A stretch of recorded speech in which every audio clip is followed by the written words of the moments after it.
இத்தனை நாளா நீ என்ன ஏமாத்திட்டு இருந்த, இன்னைக்கு உன் மகன் உன்னை ஏமாற்ற. என்ன சொல்றீங்க? எனக்கு தெரியாம எதையோ மறைச்சு வச்சு முருகன் கிட்ட முடிவு கேட்டியே. உன் மகன் கணவனை என்ன செஞ்சா தெரியுமா? ரெண்டுலையும் விபூதியை மடிச்சு போய் பாரு.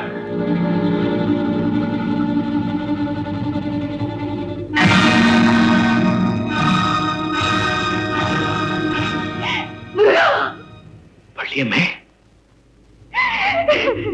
நானும் ரொம்ப நாளா உன்னை கவனிச்சுட்டு வரேன்.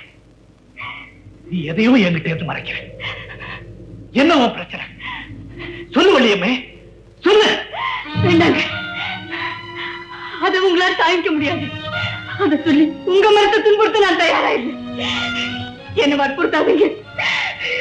வள்ளியம்மே, சுகத்துல எல்லாம் பங்கெடுத்துக்கிட்டு துன்பத்தை மட்டும் மனைவிக்கு விட்டுற சுயநலக்காரன்னு என்ன நினைச்சிருக்கியா? ஐயோ, கனவுல கூட நான் உங்களை அப்படி நினைக்க மாட்டேன். அப்ப சொல்லு, உன் பிள்ளை மேல சத்தியமா, முருக மேல சத்தியமா, நாம உடம்புல முருக மேல சத்தியமா?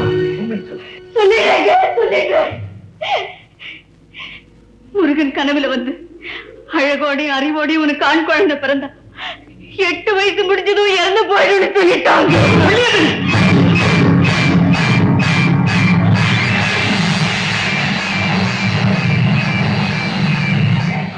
விளக்கான முகத்தை சுட்டு அழக அழிக்க பாத்தியா?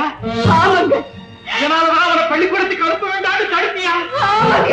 அவன் ஆயுதக்காகத்தான் விபூதி கட்டி பாத்தியா? ஆமாங்க. இந்த நிலையில நான் என்னங்க செய்ய முடியும்? இன்னைக்கு தேதி 9, 13ஆம் தேதியோட அவருக்கு 8 வயசு முடியுதுங்க. அன்னைக்கு அவருடைய ஆயுளும் முடியுதுங்க. 10 மாசம் அவனை வயிற்றுல சுமந்து பிரசவ வேதனைப்பட்டு அவனை பத்திர கவலைகளே எல்லாம் 8 வருஷம் நெஞ்சில சுமந்து மரண வேதனைப்பட்டு. சத்தியமா சொல்றேன், இந்த மாதிரி ஒரு நிலைமை எனக்கு ஏற்பட்டிருந்தா 8 நிமிஷம் கூட என்னால தாங்கி இருக்க முடியாது. இதயமே வெடிச்சு அதனால தாங்க இத்தனை நாளா இந்த உண்மையை உங்ககிட்ட சொல்லாம மறைச்சு வச்சிருந்தேன். அந்த தப்புக்காக என்ன மன்னிச்சிருங்க. வள்ளியம்மே, இதுவரைக்கும் குழந்தைக்காக நீ தனியா போராடு. இனிமே நம்ம 2 பேரும் சேர்ந்து போராடுவோம். பையனை அழைச்சிட்டு பார்ப்போம். ஐயா, அரவணன் இந்த கடிதத்தை உங்கள்கிட்ட கொடுத்துனாரு. தாயே, தந்தையிடம் இந்த ஆய்வுகளை பற்றி பேசிக் கொண்டிருந்த அனைத்தையும் கேட்டேன். நான் இறந்து விட்டால் நீங்கள் உயிரோடு இருக்க மாட்டீர்கள் என்ற முடிவுக்கு வந்து விட்டேன். முருகனிடமே என் ஆயுளை கேட்க புறப்பட்டு விட்டேன். உயிரோடு இருந்தால் திரும்பி வருவேன், இல்லையே அவனிடமே சேர்ந்து விட்டேன் என்று முடிவு செய்து கொள்ளுங்கள். உங்கள் மகன்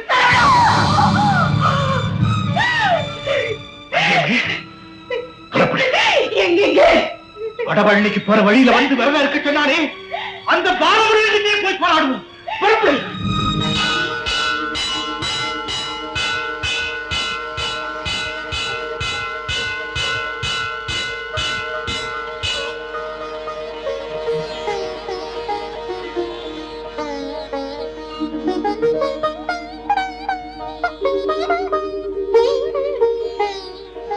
அம்மா, நீங்க சொன்னபடி 11ஆம் தேதி விபூதி அபிஷேகம், 12ஆம் தேதி சந்தன அபிஷேகம், 13ஆம் தேதி பாலாபிஷேகம் எல்லாம் ஏற்பாடு பண்ணிட்டேன். பால் 10 குடம் போதுங்களா? எத்தனை குடம் ஆனாலும் பரவாயில்ல, அன்னைக்கு பூரா ஊத்திக்கிட்டே இருக்கு. அப்போ மனசு இறங்குதாப்பா. ஐயா, நீங்க 2 பேரும் எந்த நோக்கத்தில் வந்திருக்கீங்களோ எனக்கு தெரியாது. ஆனா ஒண்ணு சொல்றேன், பாலை வாக்குறவங்க வீட்டுக்கு மனுஷங்களே துரோகம் பண்றது கிடையாது. பாலா அபிஷேகம் பண்ற உங்களுடைய வயிற்றுல அந்த பாலமுருகன் பாலை வார்ப்பா. முருகா, எறும்பு மேல ஏறி அம்மா வரும்போது மயில் மேல ஏறி நீ வந்து காப்பாத்துவேன்னு கந்தர் அனுபூதி சொல்லுதே. இப்ப என் ஆயில் முடியறது கரிகுரியா எருமக்கடா ரூபத்துல என்ன துரத்துக்கிட்டு வர்ற யமன்கிட்ட இருந்து என்ன காப்பாத்த மாட்டியா? பசியால எழுத குழந்தை ஞான சம்பந்தருக்கு ஓடி வந்து பால் கொடுத்தார் உன் தாய். தான் பெறாத குழந்தைக்காக பார்வதி ஓடி வந்து கருணை காட்டி இருக்கும் போது பெற்ற குழந்தைக்காக துடியா துடிக்கிற ஏன் தாய் தந்தை இருக்கு? ஏன் முருகா நீ கருணை காட்ட மாட்டேங்கிற? நீ கண் முன்னாலே இருக்கும் போது நாள் என்ன செய்யும், கோல் என்ன செய்யும், நமன் என்ன செய்யும் என்று பாடினாரே உன்னடிமை அருணகிரி, அது பொய்யா? மூச்சு விட இல்லையே முருகா, என் நெஞ்சை அடைக்கிறேன். என் கழுத்தை யாரோ இருக்கிற மாதிரி இருக்கிற முருகா, என் கழுத்துல யாரோ கையில போட்டு இருக்கிற மாதிரி இருக்கிற முருகா. முருகா, உன்னை விட்டு போக மாட்டேன் முருகா. முருகா,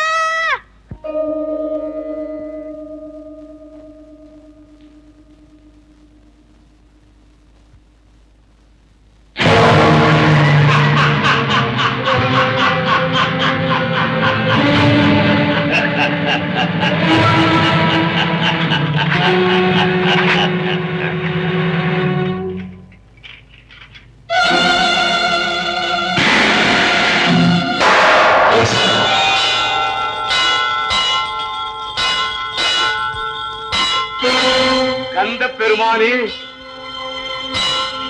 காலதேவா, கந்த பெருமானே, கடமை தவறக்கூடாதே என்ற ஆர்வத்தில் பாசக்கயிறு என் கை தவறிவிட்டது. திருவண்ணம் பாதங்களை பற்றியிருப்பதை பார்த்துமா உன் பாதக்கயிற்றை வீசினாய்? பிரபு, என் கடமைக்கு தடையாக இருக்கும் எதையும் நான் பார்க்க கூடாது என்பதால் தானே எனக்கு அந்தகன் என்ற பெயரும் இருக்கிறது. வேலை வந்தது, அவன் விதி முடிந்தது, நானும் வந்தேன். இல்லை, அவன் இம்மண்ணில் இன்னும் பலகால வாழ வேண்டும் என்று யாம் விரும்புகிறோம்.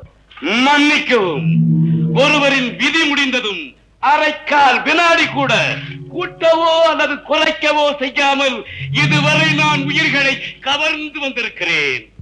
இப்படி நேரத்தோடு போட்டியிட்டு நெறி தவறாமல் என் கடமையை செய்து வந்ததால், வருவதால், வரப்போவதால் தானே எனக்கு தர்மராஜன் என்ற பெயரும் உண்டு. அதனால் தானே மும்மூர்த்திகளான அயனோ இல்லை, ஹரியோ இல்லை, அரணோ கூட என் தொழிலில் தலையிடுவதில்லை. யமதர்மரே, யாம் யார் என்பதை புரியாமலே பேசுகிறேன். எம் தந்தை கைலாசபதியே எமது உயிர், அகிலாண்டேஸ்வரி அன்னை பராசக்தியே எமது உள்ளம். பரந்தாமனும் படைப்பவனும் 16 உலகங்களும் என் திசையும் 7 கடவுளே எமது உடன் என்பதை உணர்ந்து கொள்ளும்.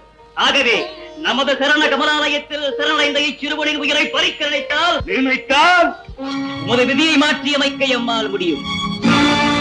அப்போது அயனோ இல்லை, ஹரியோ இல்லை, அரணோ, அம்மும்மூர்த்திகளில் எம்மூர்த்தியும் உம்மை காக்க வர மாட்டார். நீர் சிந்தித்து முடிவுக்கு வர இன்னும் சில வினாடிகள் உமக்கு அவகாசம் அளிக்கிறோம். நீர் 1000 சொன்னாலும் இச்சிறுவரின் உயிரை பறிக்காமல் இங்கிருந்து போக மாட்டேன். நெல்லும் இனியும் போரடி எடுத்து வைத்தால் காலனே, அந்த அடியே உமக்கு காரணாகிவிடும். காலனுக்கு ஒரு காரணா? அது இந்த வேலனா? அதுவும் என் சிவபெருமானின் பாலனா?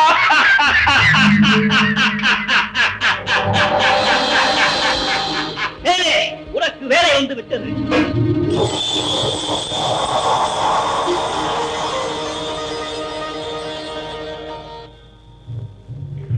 மும்மூர்த்திகளே, என்னை காப்பாற்றுங்கள், என்னை காப்பாற்றுங்கள், என்னை காப்பாற்றுங்கள். தாயே, தந்தையே, மாமா, பிரம்மதேவரே, உங்கள் அனைவரையும் வணங்குகிறேன். கந்தவேலா, பிரணவத்துக்கு பொருள் தெரியாத காரணத்தால் எனக்கு குட்டு வைத்தாய், கொடுஞ்சிறையில் தள்ளினாய். எதற்கு பொருள் தெரியாததால் இவனுக்கு இந்த நிலை? பக்திக்கு பொருள் தெரியாததால் வந்த வினை. அதை புரிய வைப்பதை விட்டுவிட்டு இப்படி சிறைப்படுத்தி விட்டால் விதி முடிக்கும் வேலையை யார் செய்வது? பழங்கதையை மறந்து விட்டீரா? கோபிக்க வேண்டாம் குமரா, வேண்டுகோள் விடுத்தேனே தவிர விவாதிக்க வரவில்லை. மகா பிரபு, என்னை வம்பிலே மாட்டிவிட வேண்டாம் என்று வரும்போதே சொன்னேனே, கேட்டீர்களா? யமதர்மா, நீ பெரிய தவறு செய்து விட்டாய். முருகன் என்பவன் யார்? என் மருமகன். பெற்ற தந்தைக்கே பிரணவத்துக்கு பொருள் கூறிய பெரிய யானை. 100,000 யானைகள் பலம் கொண்ட சூரபத்மனையே 2 கூறாக பிளந்தவன். பேசாமல் அவரிடம் மன்னிப்பு கேட்டுக்கொண்டு வந்த வேலையை முடித்துக் கொண்டு போகும் வழியை பார். என்ன கார்த்திகேயா? சூதுக்கலையை கற்றுணர்ந்த மதுசூதனரே, உமது சூழ்ச்சிக்கலையை நானும் அறிவேன். மன்னிப்பு கேட்பதா, வந்த காரியத்தை முடித்துக் கொண்டு போவதா? போற்றியே எனது நோக்கத்தை மாற்றிவிட நினைக்கிறேன். அப்படித்தானே மாமா? மைண்டா, பிரம்மதேவர் பேசினார், நீ எதிர்த்து பேசினாய். என் மைத்துனர் மகாவிஷ்ணுவையும் நீ மதிக்கவில்லை. சிறுபிள்ளை என்பதை நிரூபித்து விட்டாய். சிறுபிள்ளைதான் தந்தையே, ஆயினும் நான் ஒருவன் மட்டும்தான் ஆண் பிள்ளை. இவ்வளவு ஆணவமா? சுவாமி, குமரா, என்ன இது? ஆணவம் பேசவில்லை தாயே, உண்மையைத்தான் பேசுகிறேன். நான் உங்கள் கருவிலே உருவானவனா? இல்லை. தந்தையின் நெற்றிக்கண்ணில் பிறந்தவன் தானே? நிச்சயமாக. அப்படி என்றால் நான் ஆண் பெற்ற பிள்ளை அல்லவா? உண்மைதான். ஆண் பெற்ற பிள்ளை ஆண் பிள்ளைதானே? நான் அதைத்தான் சொன்னேன். வேலா, நீ என் மருமக பிள்ளை என்பதை நிரூபித்து விட்டாய். மைத்துணரே, சும்மா இரும். உனக்கு பிரணவத்துக்கும் அவன் தான் பொருள் சொன்னான், தன் பிறப்புக்கும் அவன் தான் விளக்கம் சொல்கிறான். இல்லையா பிரம்மா? பிரபு, முதலில் இவன் விடுதலை பற்றி பேசுங்கள். மகேஸ்வரா, உங்கள் குடும்ப சண்டையை கொஞ்சம் நிறுத்திவிட்டு என் கடமையை செய்ய அனுமதியுங்கள். குமரா, ஒரு சிறுவனுக்காக யமனை சிறைகளை அடைத்து வேதங்களையும் விதிகளையும் மாற்ற நினைப்பது தவறு. ஆமாம் சரவணா, உன் தந்தை சொல்வதுதான் நியாயம். மகேஸ்வரி, நீங்களும் எடுத்து சொல்லுங்களே. ஆம் குமரா, வேதங்களையும் விதிகளையும் மாற்ற எண்ணாதே. அன்னையே, உங்களின் அபிமான பக்தரான அபிராமப்பட்டர் அமாவாசை சிதையை பௌர்ணமி என்று தவறாக கூறி மரணத்தின் வாயிலில் நின்ற போது அவரை காப்பாற்ற வேண்டும் என்பதற்காக தங்கள் காதிலே அணிந்திருந்த தாடங்கத்தை கழற்றி வானத்திலே வீசி அதுவே நிலவு, அவ்வொளியே நிலவொளி, அந்நாளே பௌர்ணமி என்று கூறி அவரை தாங்கள் காப்பாற்றவில்லையா? மருகா, பொதுவாக பெண்களுக்கு இரக்க குணம் அதிகம். உன் அன்னை, என் தங்கை, அவளும் ஒரு பெண்தானே. பட்டருக்கு உயிர் பறிபோய் விடுமோ என்று பயந்து அவசரப்பட்டு அப்படி ஒரு காரியத்தை செய்து விட்டாள். அன்னை அவசரப்பட்டார்கள், ஆனால் அதே காரியத்தை நீங்கள் ஆற அமர யோசித்து திட்டமிட்டே செய்தீர்கள்.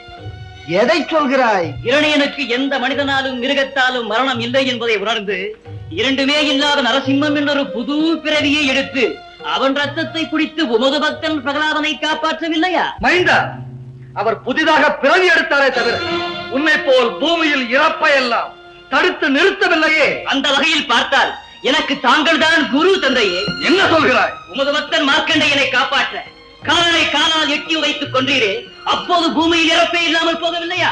நான் அப்படியா செய்தேன்? மைந்தா, குமரா, சர்வேஸ்வரனை எதிர்த்து பேசுகிறார். எதிர்த்து பேசவில்லை தாயே, உண்மையை எடுத்துச் சொல்லுகிறேன்.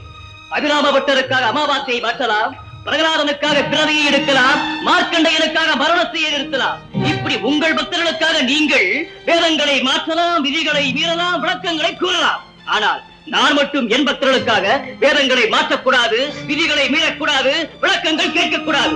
உங்களுக்கு ஒரு நீதி, எனக்கு ஒரு நீதி. அப்படித்தானே? இறுதியாக சொல்லுகிறேன், என்னை வழிபடும் குடும்பத்தை எப்படியும் வாழ வைத்தே தீர வேண்டும் என்று முடிவு செய்திருக்கிறேன். பரம்பொருளே, பராசக்தியே, பரந்தாமரே, படைப்பவரே, உங்கள் முடிவென்ன?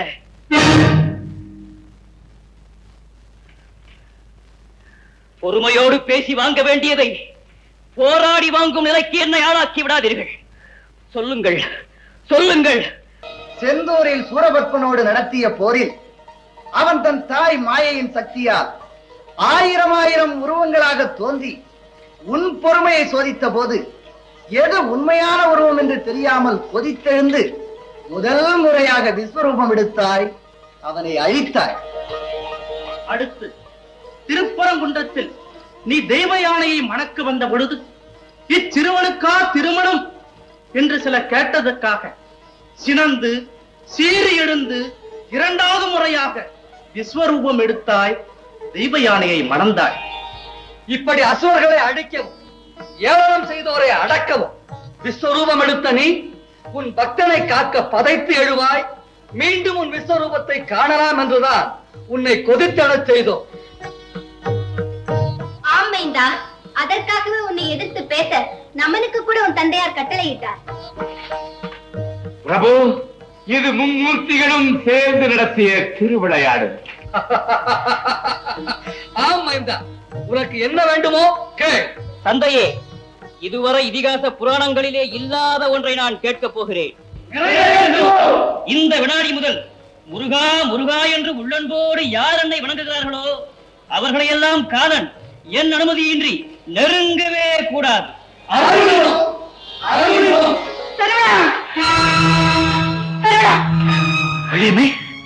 கோபுரத்து மேல இருந்த போது மகனே சரவணான்னு மயக்கம் போட்டு விடுந்தேன். இப்போ சரவணாங்க ஏதாவது கனவு கண்டியா? ஆமாங்க, முருகன் நம்ம சரவணை காப்பாத்திட்டா. சரவணை இருக்கு இடம் கூட தண்ணி போச்சு. வாங்க போலாம். சரவணா, சரவணா, சரவணா, சரவணா, அம்மா, அப்பா,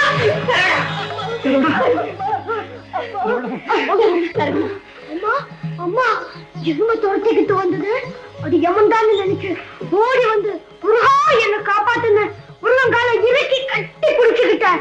அப்படியே மயக்கமாயிட்டேன். அப்புறமா என்ன நடந்ததுன்னே தெரியாதுமா. எனக்கு தெரியும்பா, முருகன் யமன் கூட போராடி உயிரையே காப்பாத்திட்டான். ஆமாப்பா, இனிமே நமக்கு எந்த குறையும் வராது. நமக்கு மட்டும் இல்லப்பா, நெஞ்சில் உருகால் நினைக்கும் இருகாலும் தோன்றும் முருகா என்று ஓதுவார். உண்மைதான்ப்பா.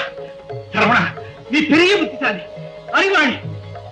முருகா, முருகா, இதே மாதிரி ஊர் உலகம் எல்லாம் என் மகனை பெரிய அறிவாளி புத்திசாலி. வரும்போது நான் சொன்னதை மறந்துட்டீங்களா?